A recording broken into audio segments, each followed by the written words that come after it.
Pemerintah telah menyusun skema baru pelaksanaan penerimaan peserta didik baru atau PPDB tahun 2025.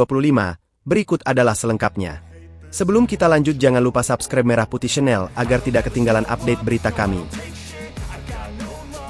Sistem pelaksanaan penerimaan peserta didik baru atau PPDB untuk jalur zonasi tahun 2025, pemerintah telah menyusun skema baru.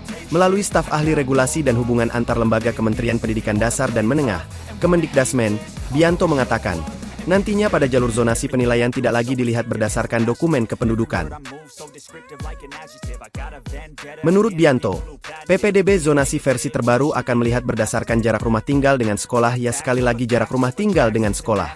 Ia yang jadikan acuan jarak tempat tinggalnya, kata Bianto kepada wartawan di Jakarta, Rabu, 22 Januari 2025. Adapun tujuan penerapan ini, Bianto mengatakan, hal ini dilakukan untuk mencegah adanya masalah manipulasi dokumen kependudukan yang kerap terjadi pada pelaksanaan PPDB zonasi.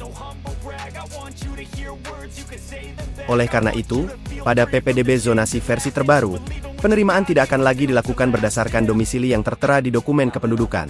Memang selama ini temuannya itu kan, misalnya manipulasi tempat tinggal ya, tiba-tiba ada masuk KK, kartu keluarga, yang baru. Nah, itu kita antisipasi juga, ujarnya. Selain itu, kata Bianto, pemerintah juga berencana mengganti istilah PPDB dengan sistem penerimaan murid baru, SPMB. Bianto mengungkapkan, alasan istilah PPDB zonasi diubah menjadi SPMB karena agar lebih familiar di kalangan masyarakat dan juga lebih enak untuk didengar. Pergantian itu dilakukan juga karena PPDB banyak kelemahan, seperti adanya temuan manipulasi domisili. Oleh karena itu, Bianto berharap sistem baru yang akan diterapkan dapat mengantisipasi masalah-masalah tersebut. Namanya diganti SPMB, Sistem Penerimaan Murid Baru, ungkapnya. Bianto menjelaskan, sistem baru ini akan melibatkan kerjasama yang lebih erat antara sekolah negeri dan swasta dalam hal menampung siswa. Dia mengatakan, jika daya tampung sekolah negeri penuh, siswa yang tidak tertampung akan diarahkan ke sekolah swasta dengan biaya ditanggung oleh pemerintah daerah, Pemda. Jika kapasitas sudah terpenuhi, siswa yang tidak tertampung akan diarahkan ke swasta, dan mereka akan dibiayai pemerintah daerah, ungkapnya. Jalur penerimaan akan tetap sama. Bianto juga menegaskan, meskipun namanya diubah, jalur penerimaan seperti mutasi, domisili, afirmasi untuk anak-anak miskin, disabilitas, serta jalur prestasi akan tetap ada.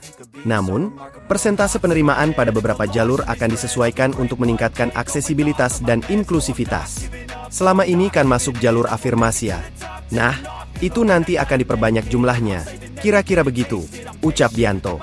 Sebelumnya, Menteri Pendidikan Dasar dan Menengah, Mendikdasmen, Profesor Abdul Mukti mengatakan, pemerintah akan menghapus istilah zonasi dalam penerimaan peserta didik baru, PPDB.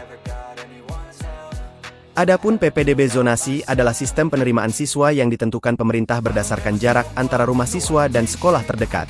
Sebelum ada penghapusan istilah zonasi, pelaksanaan PPDB zonasi sering mendapat sorotan banyak pihak karena dinilai bermasalah dalam pelaksanaannya. Hingga akhirnya Wakil Presiden Gibran Rakabuming Raka meminta agar PPDB sistem zonasi dievaluasi.